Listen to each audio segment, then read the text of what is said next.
نه حالا بری حالا دیگه. دوستان عزیز، ای جانم، ای به به، ای های های. دوستان اینجا عبدالرحمتی چش، اینجا عبدالرحمتیه. نه خیلی وندی که دوستان ببخشید، اینجا وندی که بومدیم امروز متفاوت یک غذای پاکستانی درست کنیم. یک رفیق دارم به نام غلام نقی، بچه پاکستانه. این اربعین که میشه مرم به پاکستان، اتوبوس داره بنده خدا، از اینجا رد میشه و یه سر از ما میزنه. چند ساله، 5-6 سال خودم رفیقم. بعد یک غذای ما یاد داده به نام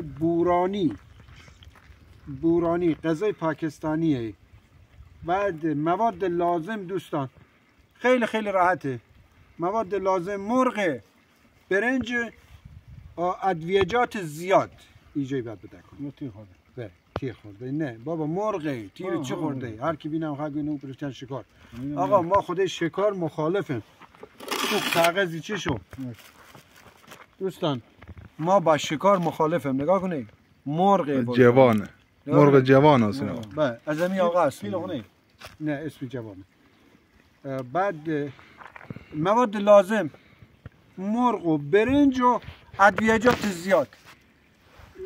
تیز تا جایی که دل شما خسته بشه تیز زده و خیلی خوشمزه درست کرده. ما امروز هوس کردیم گوشو کجا بوده. ما امروز هوس کردیم ما بیایم به جای وندک با این غذا رو راست کنیم.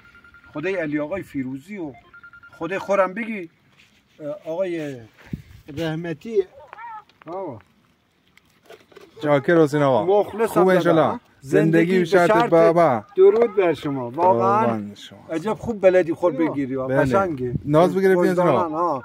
خوردی برو بالاتر. آفرین، حالا بهتر شو. چاکر حسین آقا. زنده بشی. بعد از ونده که از این خونه و از همه جا میگیرن. بگیر، از آب بگیر. از بعد جای قشنگی دوستان. از قناتی و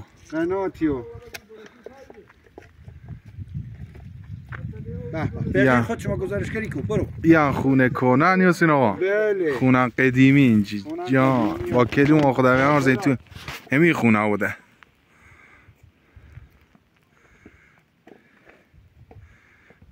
بله. حالا بیاد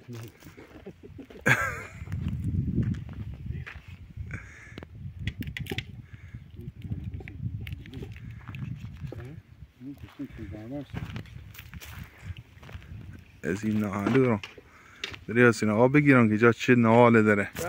همه میوه اینجا حسین آقا هست. اگه توت مسته بشه، شهتوت مسته بشه، آلو مسته بشه.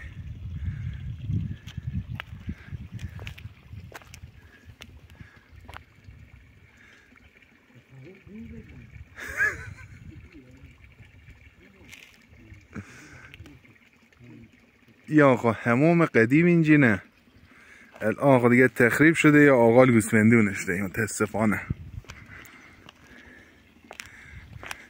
سینا تمیز نکرده آماده نشده. چرا دیگه؟ یا کنید برنج ما هیجای من اول مرغ بار منم دوستان. مرغ با آب میپزم، بعد مرغ در میارن، دوباره تیکه تیکه میکنم، باز برنج رو تو میریزن. دیگه ددم میکننده ادویجاتم. خب گفور آقای رحمتی زحمت کشیده روغن زرد بیارده، یعنی روغن زرد همینجوری خوشمزه دیگه. باز خود این غذا که شده یه چیز دیگه میشده، متفاوت میشده. دم شما هم گرم که بخوره کوشت ها. امروز هم خب چندم با 14 1403 درسته. زندگی به شرط به به، امید به خدا. ای جانم.